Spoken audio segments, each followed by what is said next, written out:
Salut les amis, ici c'est Global Prime Tech et bienvenue encore dans cette nouvelle vidéo. Aujourd'hui, nous allons utiliser un outil de hacking codé en Python pour rechercher des comptes par nom d'utilisateur sur les réseaux sociaux. Mais faites très attention, n'utilisez jamais cet outil dans l'intention de nuire à une personne ou une entité, car cela peut vous coûter très cher. Car l'outil en question est un outil de hacking légitime faisant partie du processus de piratage appelé OSINT, qui nous permet de recueillir des informations sur notre cible de piratage. Alors, ce qui veut dire que ce que nous faisons ou bien ce que nous allons faire n'est pas techniquement illégal parce que nous ne faisons que recueillir des informations qui sont déjà accessibles au public sur Internet.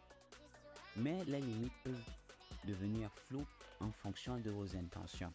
Donc, il faut être très prudent et utiliser cela comme un outil d'apprentissage. Mais au-delà de cela, commençons.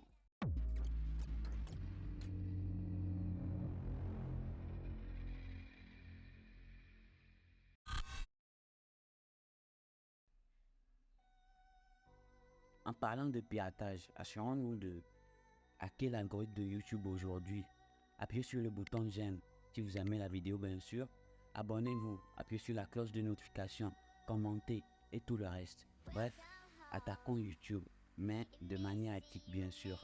Alors, comme je l'avais dit, nous allons utiliser un outil de hacking en Python pour rechercher des comptes par nom d'utilisateurs sur les réseaux sociaux. Nous allons passer par deux méthodes pour atteindre nos objectifs. Ok, pour cette première méthode, tout ce dont nous avons besoin, c'est d'un navigateur web.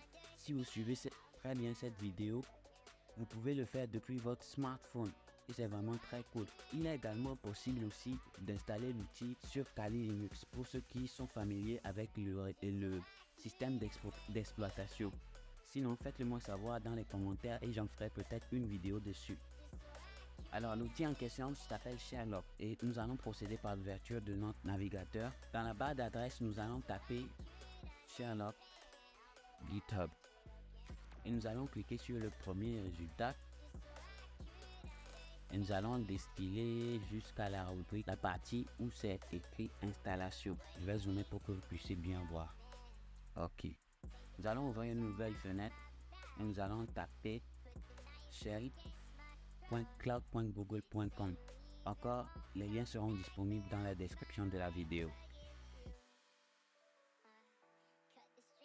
Nous allons attendre que ça se charge totalement.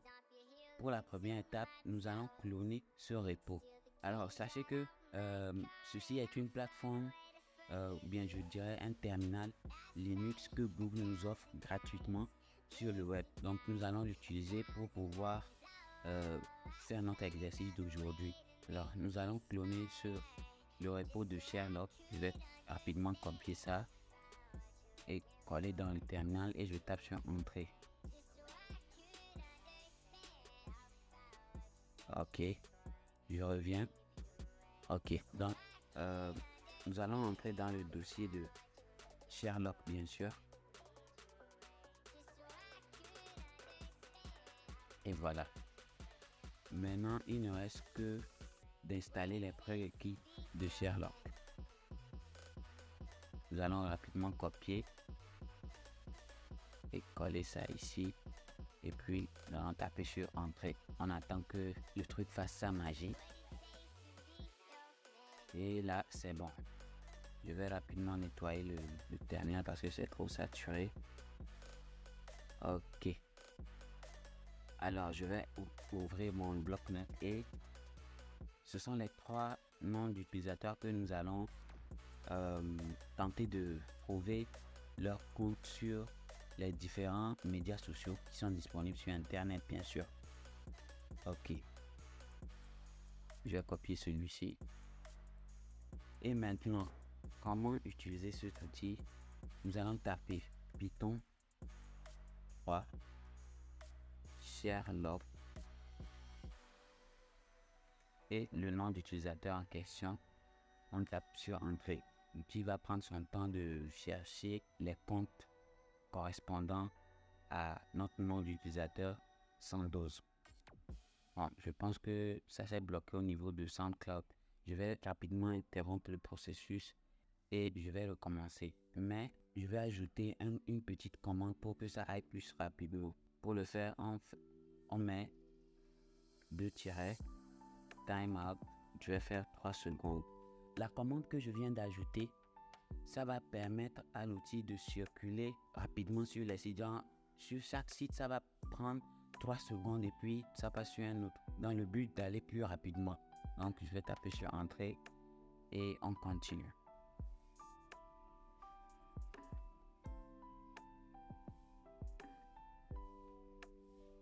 Vous voyez comment ça passe plus rapidement.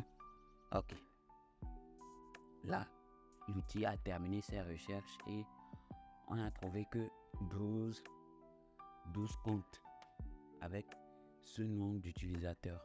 Ok, maintenant je vais vous montrer une autre technique. Genre, on va rechercher les 3 noms d'utilisateurs à la fois. Et comment ça se fait? On met Python 3 Sherlock. On va aussi ajouter cette commande pour que ça aille rapidement. Et j'avais mis 112 au début. Je vais le remettre encore. Espace, je vais mettre l'autre. Conda et puis Ackerman 1337. Là, l'outil va chercher les trois noms d'utilisateurs sur tous les sites à la fois et rapidement. L'outil va passer 3 secondes par site. Donc je tape sur Entrée. Ok, j'avais fait une erreur. Il reste encore un tiret. Là, c'est bon, je pense.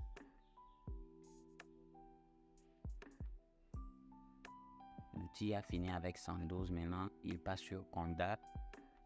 Apparemment, Conda a beaucoup de comptes. Ok, là, on a fini avec l'autre. Et maintenant, sur Ackerman 1337. Ok, on en a trouvé 98 comptes. C'est bon. Ok, je vais un peu dégager le terminal. Je vais faire ls. Ok, il y a 112.txt là. Conda, ok, Ackerman. Ok, je vais télécharger les fichiers là, les fichiers TXT là, rapidement sur mon ordinateur et on se retrouve très vite.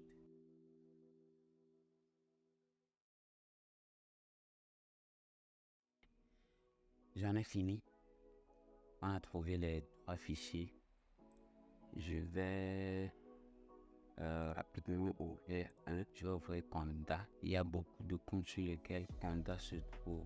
Oh, apparemment, Conda joue aux échecs. On va essayer de voir ça.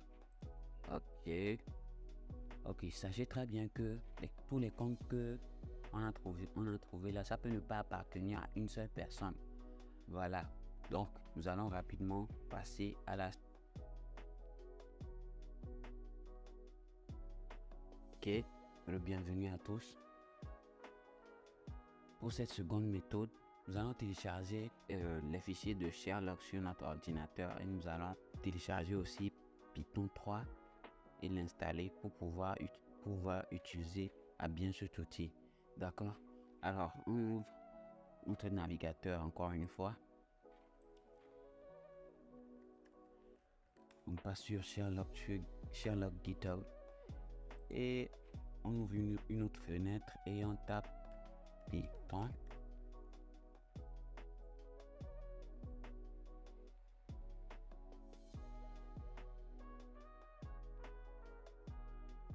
Ok. On clique sur le premier résultat comme d'habitude. Vous appuyez sur Download Python 3.11 et voilà, vous l'enregistrez. On revient sur Sherlock et on clique sur Code et on fait Download Zip. Ok.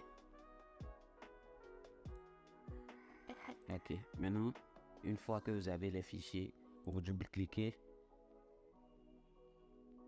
Et puis, bon, moi je l'ai déjà installé. Donc, chez vous, ça va venir autrement. Vous allez voir installer, vous suivez les instructions et puis c'est bon. Vous l'avez installé sur votre ordinateur. Ok. Après, vous allez extraire le zip et ça va venir comme ceci. Et maintenant, voici Sherlock sur votre ordinateur. Maintenant, vous venez, vous cliquez dans la barre d'adresse ici et vous tapez CMD pour l'ouvrir dans un terminal, dans votre invite de commande sur votre ordinateur. Maintenant, ce que vous allez faire, vous allez revenir sur Sherlock et puis vous allez installer les prérequis. Voilà. Mais ici, vous allez taper pip3 install -r requirements.txt et vous patientez pour que le truc fasse sa magie. On va encore patienter un peu.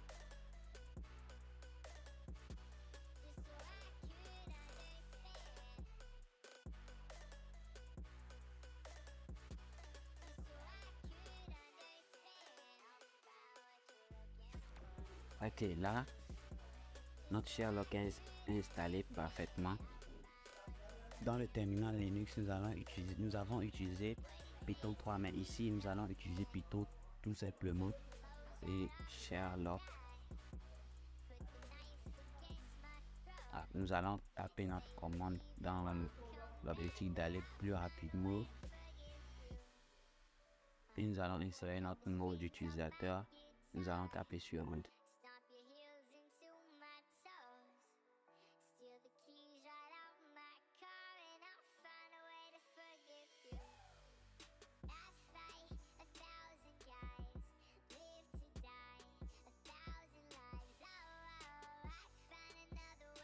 Et enfin, notre recherche est terminée et notre ami Bumblebee a beaucoup de comptes, 96. Waouh!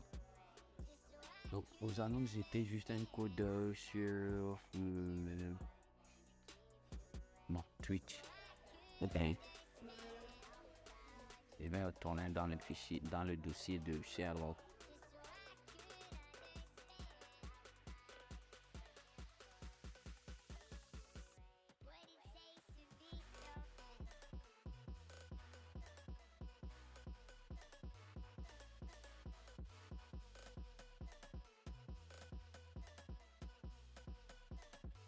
Ok, et nous avons trouvé notre Bumblebee sur Twitter.